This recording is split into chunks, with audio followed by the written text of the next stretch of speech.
अवधूत चिंतन श्री गुरुदेव दत्त श्री स्वामी समर्थ। माझ्या चॅनलवरती तुमचं मनापासून स्वागत आहे। येत्या 23 मेला म्हणजे गुरुवारी या दिवशी आलेली आहे वैशाख पौर्णिमा। या वैशाख पौर्णिमेला प्रारंभ 22 मे सायंकाळी 6:47 होणार आहे आणि या पौर्णिमेची समाप्ती 23 मेला संध्याकाळी 7:22 होणार आहे। आणि म्हणूनच उद्याची तिथीनुसार आपल्याला 23 मेला म्हणजे गुरुवारी पौर्णिमा ही साजरी करायची आहे। आपल्या हिंदू धर्मामध्ये पौर्णिमा आणि अमावस्या या दोन्ही तिथींना विशेष महत्त्व हे दिलं जातं। प्रत्येक महिन्यामध्ये पौर्णिमा ही येते, परंतु प्रत्येक पौर्णिमेचं महत्त्व हे देखील वेगवेगळं असतं। बुद्ध पौर्णिमा ही आपल्या हिंदू धर्मामध्ये अत्यंत महत्त्वाची मानली जाते। वैशाख महिन्यात येणाऱ्या पौर्णिमेला बुद्ध पौर्णिमा असे म्हणतात। या दिवशी गौतम बुद्धांचा जन्म झाला। भगवान बुद्धांचा जन्म झाला। भगवान बुद्ध हा श्रीहरी विष्णूचा 9वा अवतार मानला जातो। या दिवशी भगवान श्रीहरी विष्णूच्या पूजेसोबतच माता लक्ष्मीची पूजा केली जाते। पौर्णिमा ही तिथी जी आहे ती माता लक्ष्मीला समर्पित असते, परंतु ही पौर्णिमा बुद्ध पौर्णिमा आहे। यामुळे या दिवशी आपल्याला या दोघांची भगवान विष्णूची आणि माता लक्ष्मीची एकत्र पूजा करायची आहे। त्याचबरोबर या दिवशी काही उपाय देखील केले जातात। आजच्या व्हिडिओमध्ये मी तुम्हाला एक अतिशय प्रभावी उपाय सांगणार आहे। आपल्याला या बुद्ध पौर्णिमेच्या दिवशी पिंपळाच्या झाडाला अशी एक वस्तू ही अर्पण करायची आहे। ही वस्तू अर्पण केल्याने आपल्या घरात अखंड लक्ष्मी नांदेल असा हा प्रभावी उपाय मी तुम्हाला आज या व्हिडिओमध्ये सांगणार आहे।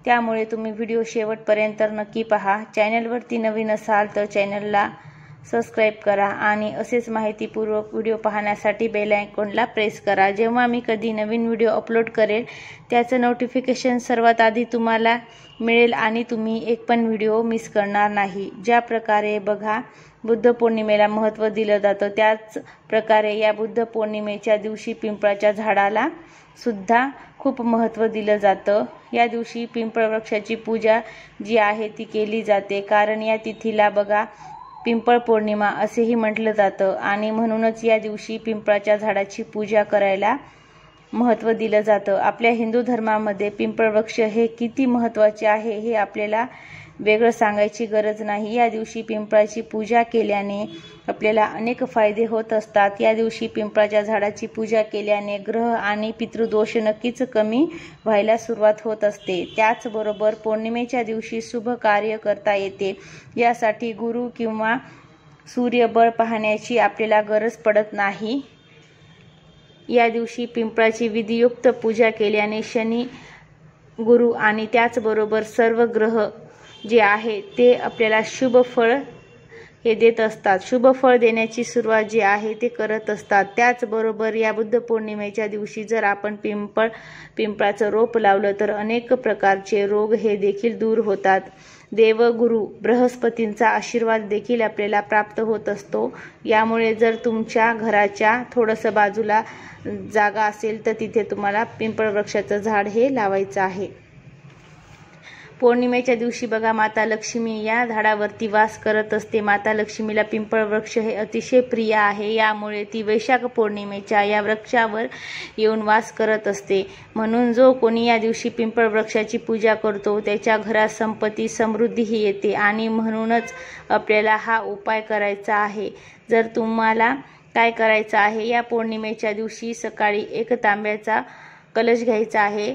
त्या कलशामध्ये तुम्हाला स्वच्छ पाणी टाकायचं आहे। या पाण्यामध्ये तुम्हाला एक गुळाचा खडा टाकायचा आहे। त्याचबरोबर 1 चमचाभर तुम्हाला काळे तीळ यामध्ये तुम्हाला टाकायचं आहे आणि थोडंसं हळद आणि थोडंसं कुंकू टाकायचं आहे। सोबतच तुम्हाला जाताना थोडीशी खडी साखर घेऊन जायचं आहे आणि 2 अगरबत्त्या सोबत घेऊन जायचं आहे। पिंपळ वृक्षाखाली तुम्ही गेल्यानंतर न बघा ते पाणी तिथे तुम्हाला अर्पण करायचं आहे, अगरबत्ती लावायची आहे. यानंतर ती खडीसाखर तिथे ठेवायची आहे. त्या खडीसाखरावरती ते नैवेद्य म्हणून तिथं खडीसाखर आपण घेऊन जाणार आहोत.